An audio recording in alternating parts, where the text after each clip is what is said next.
Hello बच्चों।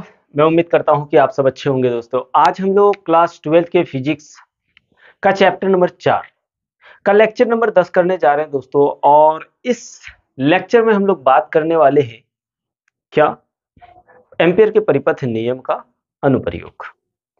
तो भैया ये जो चैप्टर नंबर 4 है, एनसीईआरटी में इसका नाम लिखा हुआ है। हर बुक में हर तरह का नाम होता है, पर एनसीईआरटी में आपका इस चैप्टर का नाम है गतिमान आवेश एवं चुंबकत्व। ठीक है, तो यहाँ पे हम लोग लेक्चर नंबर 10 करने जा रहे हैं दोस्तों।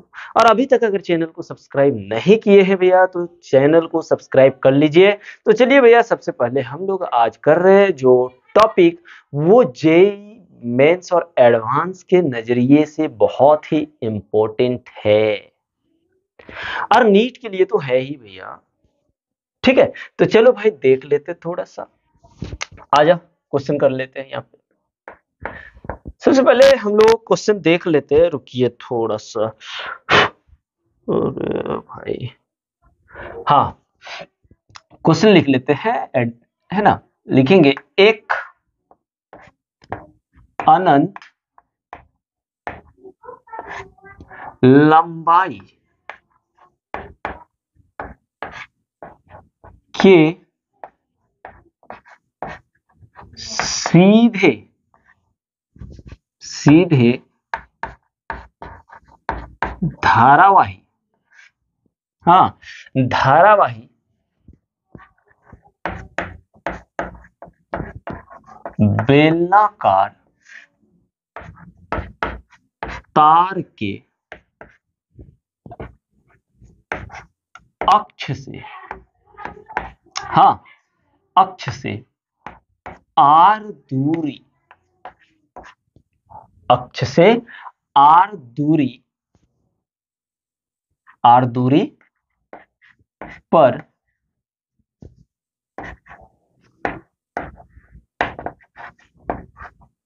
चुंबकीय क्षेत्र ज्ञात कीजिए जहां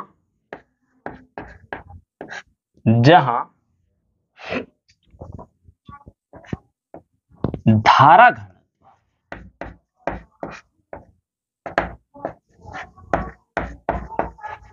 घनत्व J is equal to J naught R। ठीक है, J नॉट R, ठीक है, J नॉट R। जहां R की बात करें दोस्तों तो अचर है, क्या है, अचर। ठीक है, जहां अगर आप बात कर रहे हो R की बात, तो R क्या है, अचर है। मतलब जैसे जैसे आप, सबसे पहले यहां समझ लीजिए, पहले हम लोग एक अनंत लंबाई के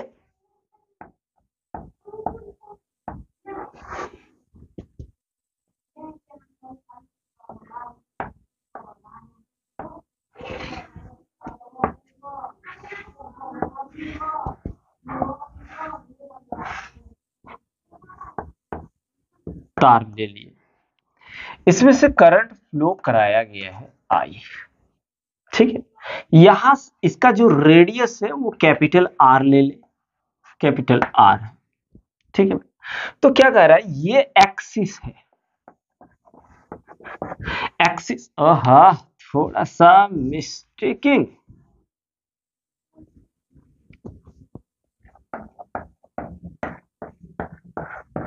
ये कह रहा है कि एक्सिस पर करंट जो है जीरो है, यहां पे अक्ष पर करंट जीरो है। जैसे करंट, ध्यान दीजिएगा, इसका कहने का मतलब है कि डिस्टेंस जैसे जैसे बढ़ते जाएगा करंट की वैल्यू, लेकिन इतना तक, उधर नहीं, इतना तक करंट की वैल्यू बढ़ते जाएगा। यानी प्यारे बच्चों कि करंट, मान लीजिए यहां पे करंट इतने डिस्टेंस पर है, इतना डिस्टेंस पर है, फिर थोड़ा सा दूर गया तो थोड़ा करीब आ गया, फिर दूर गया और करीब आ गया, और दूर गया और करीब आ गया, और दूर गया और करीब आ गया, और दूर गया और करीब आ गया, ऐसे। वैसे इधर भी जैसे जैसे दूरी बढ़ता जा रहा है, करंट वैसे वैसे बढ़ते जा रहा है। मतलब हर जगह जो है अलग अलग करंट है, हर जगह क्या है, अलग अलग करंट है, हर जगह अलग अलग करंट है। अगर आप बात करो तो हर जगह दोस्तों करंट का वैल्यू अलग अलग है। यहाँ कम है तो यहाँ ज्यादा है, इससे ज्यादा यहाँ है, इससे ज्यादा यहाँ है, इससे ज्यादा यहाँ है, इससे ज्यादा यहाँ। तो अगर मान लीजिए आपको हमने बोला आर डिस्टेंस पर कितना, यहाँ मिटा दे रहे थोड़ा सा, आर डिस्टेंस पर बिंदु P पर आपको बोला कि मैग्नेटिक फील्ड निकालिए। यहां पे तो सबसे पहले आप एम्पियर का परिपथ नियम लागू करोगे तो एम्पियर परिपथ ऐसे बनेगा। फिर आपको बोला कि भैया यहां भी निकाल के दिखाइए, तो यहां से भी हम लोग सबसे पहले क्या करेंगे, एक एम्पियर परिपथ खींचेंगे। ठीक है, तो ऐसे तो ये समझ में नहीं आएगा, पर अगर ऊपर से देखूं, अगर ऊपर से देखूं तो भैया हमको ये कुछ इस तरह दिखाई देगा। देखिए पहला, सबसे पहले अंदर वाला देख लेते भैया। अंदर यहाँ पे जैसे जैसे डिस्टेंस बढ़ेगा भाई हर जगह करंट अलग अलग, यानी धारा घनत्व यहाँ पे दूरी बढ़ने पर बढ़ रहा है। धारा दूरी बढ़ने पर, हाँ धारा घनत्व दूरी बढ़ने पर बढ़ रहा है, मतलब यही तक, अब इधर नहीं। चलिए तो अब लिखेंगे बेलनाकार तार के किसी बिंदु पर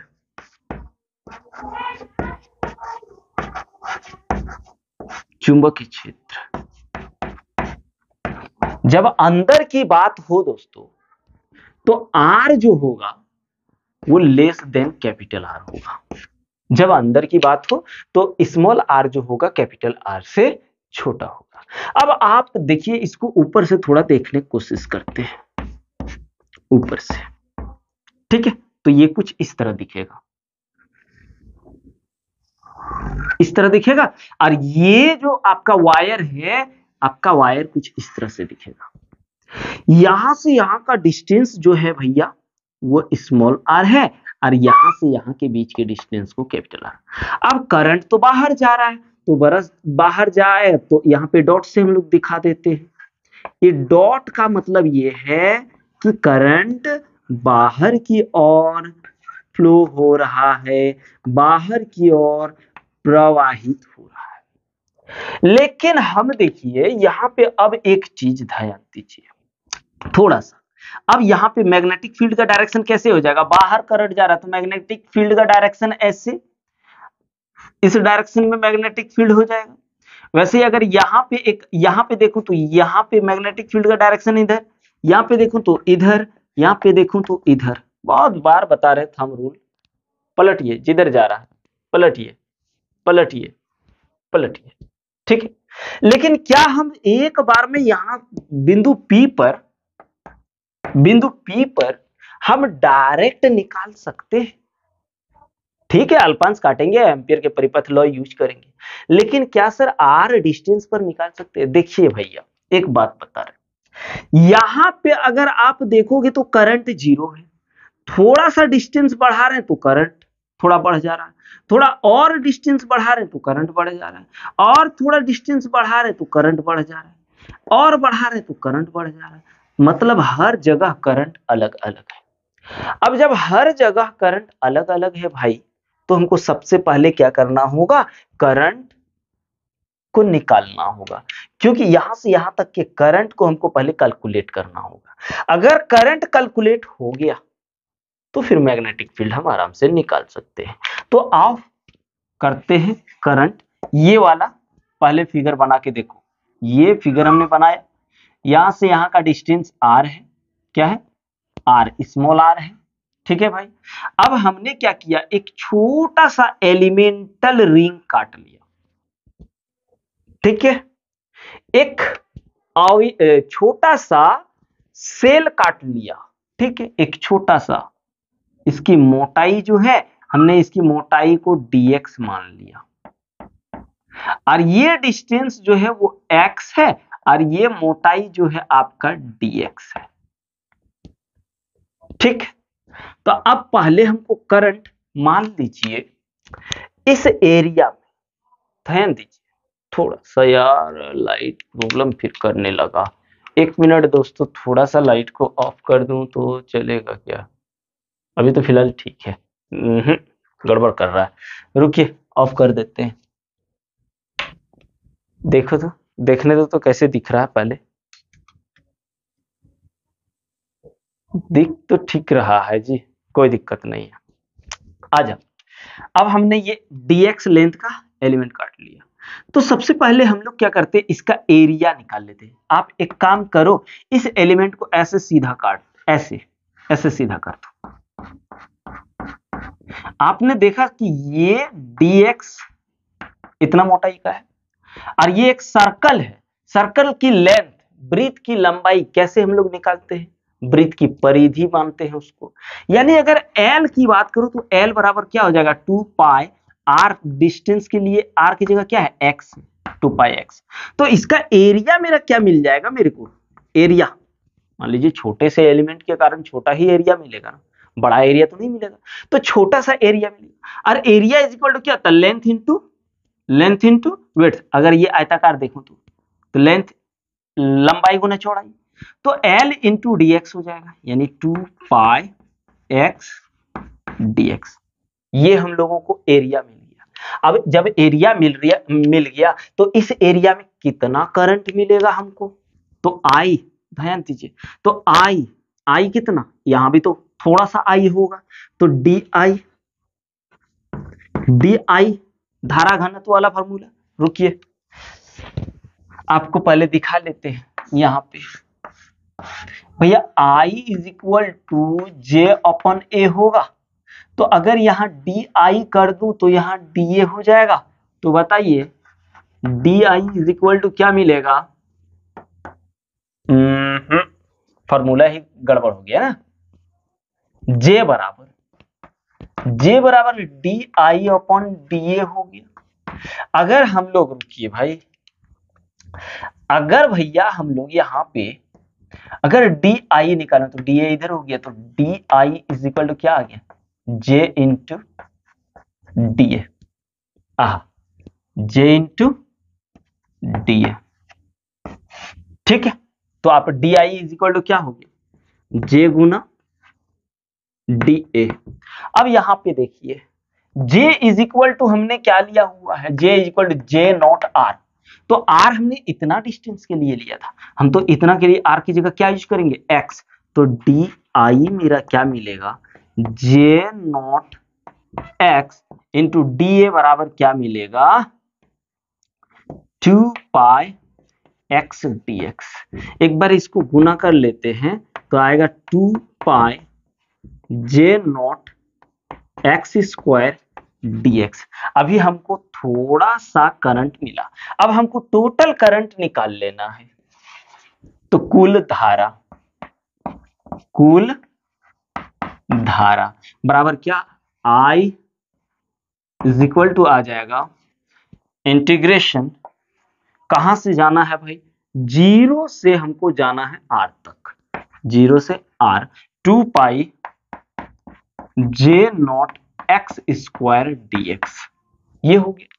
यहां से I जब मिल जाएगा तो हम फिर एम्पियर के परिपथ नियम को लागू करके आराम से बना लेंगे। तो चलो भाई, इसमें कांस्टेंट जो है निकाल लो, 2 पाई जे नॉट 0 से r एक्स स्क्वायर dx। अब एक्स स्क्वायर का इंटीग्रेशन क्या हो जाएगा, एक्स क्यूब,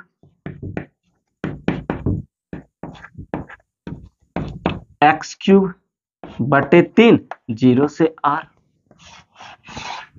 चलो अब एक बार r रखेंगे, 0 रखेंगे तो वही बात हुआ, देख लो। अगर नहीं फिर समझा देंगे तो आप लोग बोलोगे सर आपने नहीं समझाया, अपन 3। तो यहां पे मेरे को I क्या मिल गया, 2 पाई जे नॉट r का क्यूब अपॉन 3। I तो मिल गया भाई। अब I जब मिल गया तो एम्पियर के परिपथ नियम से हम लोग क्या कर सकते हैं, एम्पियर के परिपथ नियम लागू करेंगे और मैग्नेटिक फील्ड निकाल लेंगे। पहले स्क्रीनशॉट ले लीजिए फिर करते हैं, मिटा दूंगा, कोई दिक्कत नहीं ना। मिटा दो भाई, चलो। हाँ हाँ, चलो। तो अब एम्पियर के परिपथ नियम से, एम्पियर के परिपथ नियम से, एम्पियर के परिपथ नियम का उपयोग करेंगे। यहां पे B dot D L is equal to mu naught I inside, मतलब अंदर, अंदर का लेंगे। तो B dot D L is equal to क्या होता है, B D L cos theta close integral is equal to mu naught into I, अंदर वाला टोटल करंट कितना निकल गया, तो sir 2 pi J naught R का क्यूब अपॉन 3 आया। अब थीटा देखो, अभी यहां पे हमने देखना है, अगर मान लो अल्पंश, तो ये जो अल्पांश का दिशा है वही तो मैग्नेटिक फील्ड का दिशा है। तो यहाँ पे थीटा की बात करो तो कितना आ जाएगा, 0, क्योंकि दोनों एक ही दिशा में होता है। जब मान लीजिए ये इस दिशा में, ये मान लीजिए मेरा क्या है, मैग्नेटिक फील्ड, और इसी डायरेक्शन में मेरा क्या जा रहा है, इसी डायरेक्शन में मेरा अल्पांश है। तो इन दोनों के बीच जब एक ही दिशा में हो तो 0 डिग्री एंगल बनता है। तो थीटा 0 आ गया, तो यहां हो गया B D L cos 0 degree close integral mu naught into 2 pi J naught R का क्यूब अपॉन 3। अब 0 डिग्री का मान 1 हो गया, तो close integral B D L is equal to mu naught 2 pi J naught R cube upon 3। बात तो ठीक, इधर तो सर कोई दिक्कत नहीं है, बात तो ठीक है सर। अब देखो हर जगह b क्या है, हर जगह b कांस्टेंट, जिसके कारण b बाहर निकलेगा तो dl का इंटीग्रेशन क्या आ जाएगा, l is equal to mu naught into 2 pi J naught r का क्यूब अपन 3 अपॉन 3। अब इधर मिटाते हैं भाई, समझाएंगे समझाएंगे, चाहे जो भी हो जाएगा भाई।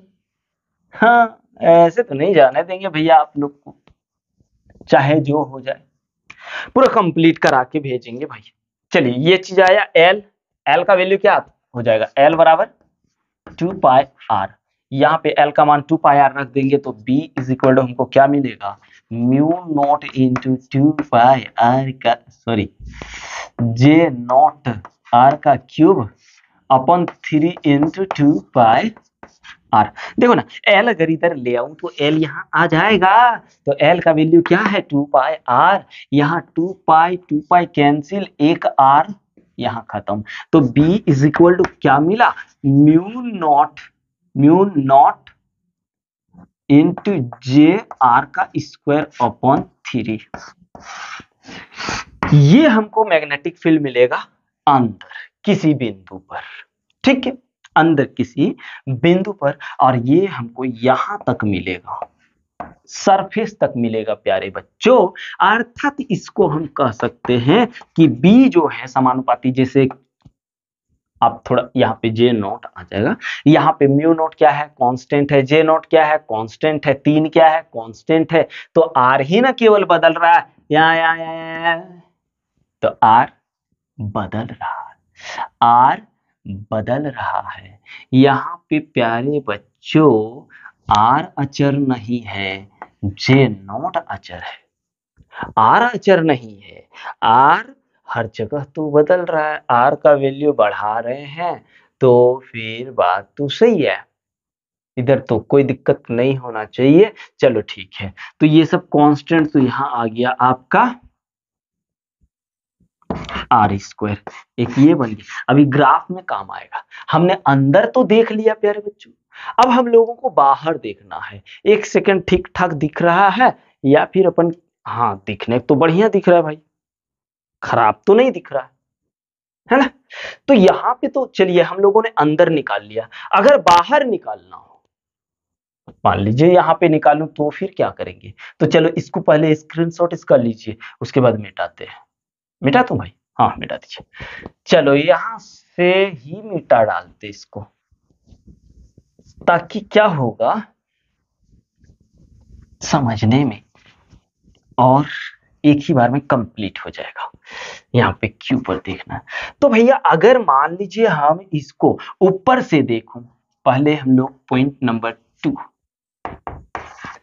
लिखेंगे। बेलनाकार, बेलनाकार तार के बाहर, बाहर किसी बिंदु पर चुंबकीय क्षेत्र। हो गया? हुआ कि नहीं भाई? हो गया सर, बहुत अच्छा लग रहा है सर, बताते रहिए बताते रहिए बताते रहिए। चलो भाई, अब इसको अगर ऊपर से देखूं, सबसे पहली बात तो अगर बाहर है तो capital R greater than of small R होगा, मतलब छोटा आर। ओहो यानी यहाँ पे स्मॉल आर जो होगा बड़ा होगा आपका बड़ा आर से, क्योंकि ये डिस्टेंस बढ़ गया, ये डिस्टेंस तो इतने हैं। ठीक है, चलिए अब हम लोग यहाँ पे सबसे पहले ऊपर से देखते हैं। ऊपर से इसको देखेंगे, ऊपर से देखने पर क्या मिलता है देखो। सबसे पहली बात तो ये सरफेस आपको कुछ इस तरह दिखेगा, डिस्टेंस आर। यहां पे आपको करंट बाहर जाते हुए दिखाई देगा। करंट कैसा दिखाई देगा दोस्तों? बाहर जाते हुए दिखाई देगा। चलिए बाहर जाते हुए दिखाई देगा। ये आपका क्या है? ये तार है। यहां पे आपका एम्पियर परिपथ ये ना हुआ, इस तरह दिखेगा। और ये डिस्टेंस अगर देखूं तो ये है स्मॉल आर बिंदु क्यू। तो मैग्नेटिक फील्ड का डायरेक्शन कैसे हो जाएगा? ऐसे, चलिए कैसे जाएगा देखो ना। यहां पे अगर देखो खचक, यहां देखो खुच, यहां देखो खिच, यहां देखो फटक, यहां देखो फटक, हर जगह अगर डीएल का डायरेक्शन जो है वही डायरेक्शन बी का है। यहां पे अगर देखो तो यही बी है, यही डायरेक्शन डीएल का है। यहां पे देखो तो ये बी का डायरेक्शन, यही डीएल का डायरेक्शन। एम्पियर के परिपथ नियम के अनुसार आपको डीएल चाहिए, चाहिए कि नहीं? डीएल नहीं लाओगे तो फिर मैग्नेटिक फील्ड मतलब हल्का हल्का निकालना है ना। अगर यहाँ पे देखो तो ये बी का डायरेक्शन, ये आपका डीएल का डायरेक्शन, दोनों का डायरेक्शन सेम है, तो थीटा कितना आ जाएगा? 0 डिग्री ना आएगा भैया। अगर जब दोनों की डायरेक्शन सेम हो तो थीटा का मान यानी कोण कितना का बनेगा? 0 डिग्री का बनेगा जी। पर सर आपने अभी कुछ देर पहले, रुकिए थोड़ा सा भाई, आपने क्या कहा सर? आपने कहा कि डिस्टेंस जैसे जैसे बढ़ते जाएगा धारा घनत्व भी बढ़ते जाएगी, मतलब हर जगह करंट अलग अलग होगा। यही देख लीजिए एकदम सरफेस तक। तो फिर हमको वही चीज करना है कि हमने इस बार तार को लेना है। चलो ये तार ले लिए, थोड़ा बढ़िया से, इतना खराब मत बनाओ, इतना खराब बनाइएगा ना सर तो फिर मजा नहीं आएगा। भैया हम कोशिश करते हैं कि आप लोग को अच्छा से अच्छा फिगर बना के दें।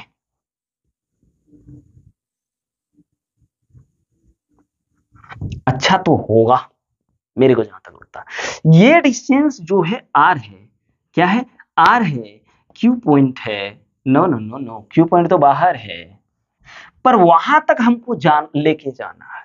तो भैया हम करंट तो यहीं तक हम मेरा है। तो अगर मान लीजिए यहाँ अलग है, यहाँ अलग है, यहाँ अलग है, यहाँ अलग है, यहाँ अलग है, जैसे जैसे डिस्टेंस बढ़ते जा रहा है वहां वहां पे करंट बढ़ते जा रहा है। अब इधर नहीं, सरफेस तक ही। तो हमने क्या किया, एक्स डिस्टेंस का, कितना? एक्स डिस्टेंस का एक छोटा सा सर्कल, एलिमेंटल रिंग काटा, छोटा सा अल्पांश कोस काटा।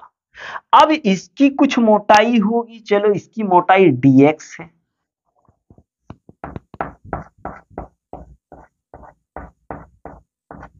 क्या है, इसकी मोटाई सर dx है। तो भैया इस एरिया, सबसे पहली बात तो इस एलिमेंटल रिंग का एरिया निकालिए। अगर एरिया निकाल लेंगे तो फिर करंट निकाल लेंगे कि उस एरिया में कितना करंट है। बाप रे पसीना आ जाए।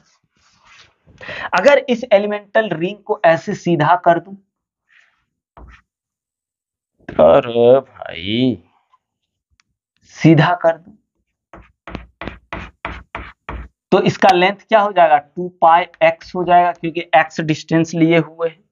आपको पता है वृत्त का परिधि क्या होता है, वृत्त की परिधि वृत्त की लंबाई ही होती है, और वृत्त की परिधि क्या होता है, 2 पाई r। तो यहाँ रेडियस कितना है, x है, और ये आपका dx मोटाई है। तो एरिया निकालेंगे, मान लीजिए छोटे से एलिमेंटल रिंग के कारण छोटा सा एरिया हमको मिलेगा, तो एरिया इज इक्वल टू क्या मिल गया, 2 पाई x इंटू चौड़ाई यानी dx। अब इसमें से करंट हमको निकाल लेना है। तो भैया हमको पता है कि di इज इक्वल टू, अभी जस्ट बताएं, di is equal to j into da हो जाएगा। और जे धारा घनत्व इज इक्वल टू क्या माने हैं, j नॉट r की जगह क्या लेना है, x। तो आपका di जो है, di क्या मिलेगा, j not x into da बराबर 2 पाई x dx। चलिए अब गुना कर लीजिए, di इज इक्वल टू आपका 2 pi j not x square dx आ गया। लेकिन यहां से हमको यहां तक का करंट निकालना है, 0 से r तक। तो कुल धारा निकाल लेते हैं, टोटल करंट, कुल धारा कितना हमको करंट मिलेगा यहाँ पे, तो हो गया आपका I is equal to di कहां से, 0 से r तक, मतलब भैया आपका हो गया 0 से r 2 pi j not x square dx, ये मिलेगा जी, है ना। अब इसमें कांस्टेंट जो है dx के रिस्पेक्ट में केवल x है, उसको बाहर ही रखो, उसको अंदर रखो, बाद बाकी सब बाहर। 2 pi j naught integration 0 to r x square dx। x square का इंटीग्रेशन क्या आ जाएगा भाई, तो बोल सर एक्स स्क्वायर का इंटीग्रेशन जो आपका आएगा एक्स क्यूब आएगा, और एक्स क्यूब यानी बटे 3 यहाँ पे हो गया r से लेकर के 0। तो आप कुछ मत करो भाई, ज्यादा दिमाग लगाओगे तो टेंशन हो जाएगा, क्योंकि ये खत्म हो गया। अब हम लोग क्या करेंगे, वैल्यू रखते हैं, एक बार r क्यूब एक बार r क्यूब एक 0। तो यहाँ पे अगर i देखूं तो हम 0 को रखेंगे तो 0 ही ना हो जाएगा, उसको हटाओ, तो यहाँ आ गया आपका 2 पाई j नॉट r का क्यूब अपॉन 3। अब हम लोग क्या करेंगे, अब हम लोग एम्पियर का परिपथ नियम लागू कर देंगे। चलो एम्पियर के परिपथ नियम से, उम्मीद है वो दिख गया होगा, देख लेते हैं। थोड़ा सा ठीक है, फिर भी दिख रहा है, उतना साफ नहीं लेकिन दिख रहा है, बहुत अच्छा दिख रहा है भाई। अब यहाँ पे क्या हो जाएगा, close integral B D L dot product में होगा म्यू नॉट आई किधर अंदर का, अब बी डॉट डी एल क्या हो जाएगा, B D L cos theta, close integral ये तो आ गया म्यू नॉट। हाँ अभी यहाँ नहीं रखते भाई, यहाँ पे अगर रखूं तो फिर दिखेगा नहीं, ये सब पहले सॉल्व कर लेते हैं, एक ही बार में रख देंगे ना। तो थीटा का मान कितना आता है, 0। अभी हम दिखाएं थीटा इज इक्वल टू 0, क्योंकि डीएल और बी दोनों का डायरेक्शन सेम है। तो यहाँ पे आप एक काम करो, लगा दो, तो आपको मिलेगा B D L cos 0 degree का मान 0 is equal to mu naught I. हाँ बी बाहर कर लो, डीएल का इंटीग्रेशन एल हो गया, यहाँ हो गया म्यू नॉट आई। अब बोलो यहाँ से यहाँ तक का डिस्टेंस कवर करना है, तो बी इंटू आ गया L is equal to 2πr is equal to mu naught I. अभी अब आई का वैल्यू बैठा देंगे, इधर थोड़ा मिटा देंगे, थोड़ा स्क्रीनशॉट ले लो भैया, थोड़ा सा ले लिए, मिटा देते हैं।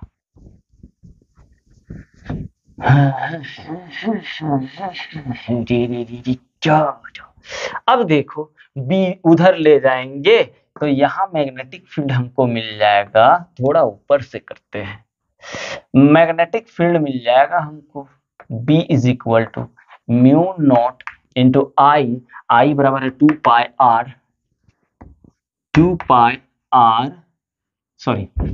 पाई जे नॉट आर का क्यूब अपॉन ये 2 पाई नीचे आ जाएगा 2 पाई आर और यहाँ पे बटे 3 है, ये 2 पाई कैंसिल, तो मेरे को यहां मिला B is equal to mu naught J naught R का क्यूब अपॉन 3r,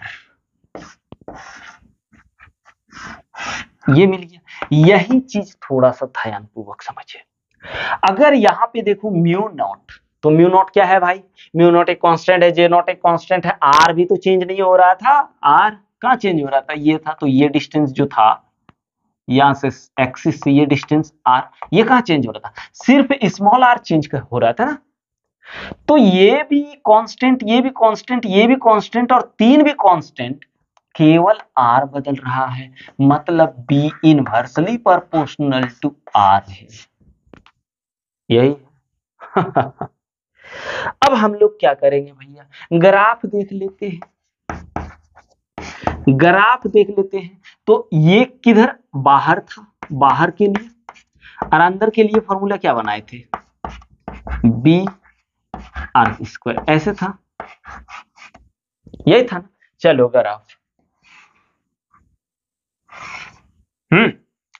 0, ये मैग्नेटिक फील्ड है, ठीक है, यहां पे एक काम करो,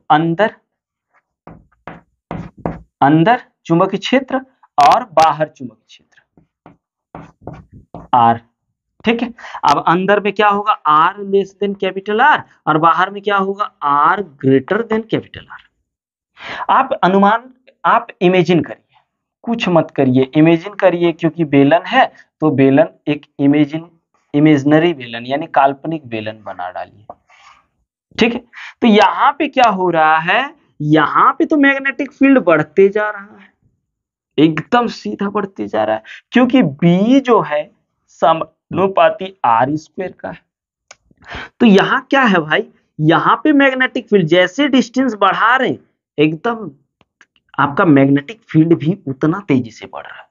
लेकिन जैसे ही हमने सरफेस के बाद कैपिटल R के बाद मैग्नेटिक फील्ड निकाला, तो जैसे जैसे डिस्टेंस बढ़ा मैग्नेटिक फील्ड घटते गया, मैग्नेटिक फील्ड इस तरह से घटते घटते घटते एक समय आएगा, यानी जहां पे आपका दूरी अनंत हो जाएगा, इन्फिनाइट हो जाएगा, R इन्फिनाइट जब हो जाएगा तो वहां पे B क्या हो जाएगा, 0 हो जाएगा। तो ये जो ग्राफ था भैया, ये जो ग्राफ था जो हमने अभी क्वेश्चन कराया, उसका ग्राफ है। उम्मीद है दोस्तों आप लोगों को अच्छा से समझ में आ गया होगा। तो भैया कमेंट जरूर कीजिएगा, और दोस्तों लाइक तो एकदम बनता है भैया, हौसला बना रहेगा तो फिर आप लोगों को उस मंजिल तक लेके जाएंगे जहां तक आप लोगों ने सपना देखा है दोस्तों, लेके जाएंगे मेरे प्यारे बच्चों